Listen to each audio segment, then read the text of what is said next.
बिच्छू जन्म लेते ही आखिर अपनी मां को क्यों खा जाता है, जाने यहाँ। बिच्छू जन्म लेते ही आखिर अपनी मां को क्यों खा जाता है, जाने यहाँ। आज तक आपने अलग अलग तरह के जानवरों के बारे में कई तरह की दिलचस्प कहानियां और उनसे जुड़े कुछ रोचक तथ्य सुने होंगे। आज हम आपको बिच्छू के बारे में बताएंगे, जो बेहद जहरीला और खतरनाक जीव है। बिच्छू जितना छोटा होता है उतना ही जहरीला और खतरनाक होता है। अगर यह किसी को अपना डंक मार दे तो उसकी मौत भी हो सकती है। बिच्छू के डंक से निकलने वाले जहर से व्यक्ति लकवाग्रस्त भी हो सकता है। इसके अलावा आपको बता दें कि बिच्छू के जहर से कई तरह की दवाइयां भी बनाई जाती हैं। बिच्छू जन्म लेते ही आखिर अपनी मां को क्यों खा जाता है, जाने यहाँ। बिच्छू जन्म लेते ही आखिर अपनी मां को क्यों खा जाता है। आपने देखा होगा कि बिच्छू अक्सर अपना डेरा ईंटों या पत्थरों के नीचे बनाते हैं। ये काले, मिट्टी के रंग या गहरे भूरे और भूरे रंग के होते हैं। इनका शरीर लंबा और संकीर्ण होता है और दो भागों, सेफलोथोरैक्स और पेट में विभाजित होता है। आपको जानकर हैरानी होगी कि दुनिया भर में बिच्छुओं की से भी ज्यादा प्रजातियां पाई जाती हैं।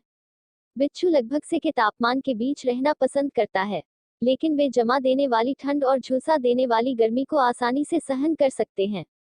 क्या कारण है कि बिच्छू अपने बच्चों को जन्म देने के बाद मर जाते हैं। बिच्छू आमतौर पर छोटे कीड़ों का शिकार करते हैं। शिकार करते समय बिच्छू अपने डंक के माध्यम से अपना जहर शिकार के शरीर में छोड़ देते हैं। यह अपने शिकार को पंगु बना देता है और फिर उसे जिंदा ही खा जाता है। इसके अलावा अगर हम मादा बिच्छू की बात करें तो एक मादा बिच्छू एक बार में लगभग बच्चों को जन्म देती है, जो बाद में उन्हें खा जाते हैं। जी हाँ, आप सही सुन रहे हैं। जैसे ही मादा बिच्छू के बच्चे होते हैं, वह उन्हें अपनी पीठ पर लाद कर सुरक्षित स्थान पर ले जाती है और वे तब तक उसकी पीठ पर बैठी रहती हैं जब तक कि वे उसे खाकर खोखला न कर दे। ऐसा मत करो।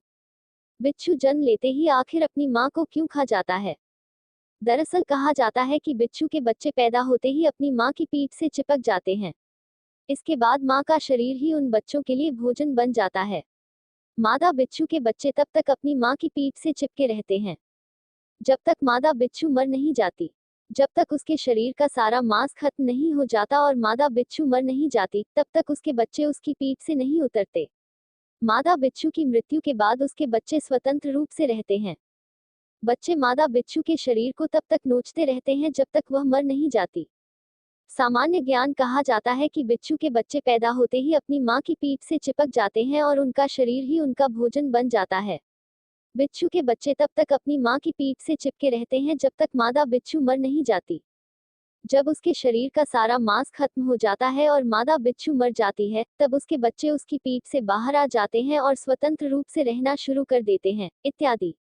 किसी ने सच ही कहा है कि इस दुनिया में कई चीजें ऐसी हैं जिनके बारे में हमें समझ नहीं आता कि वो क्यों होती हैं।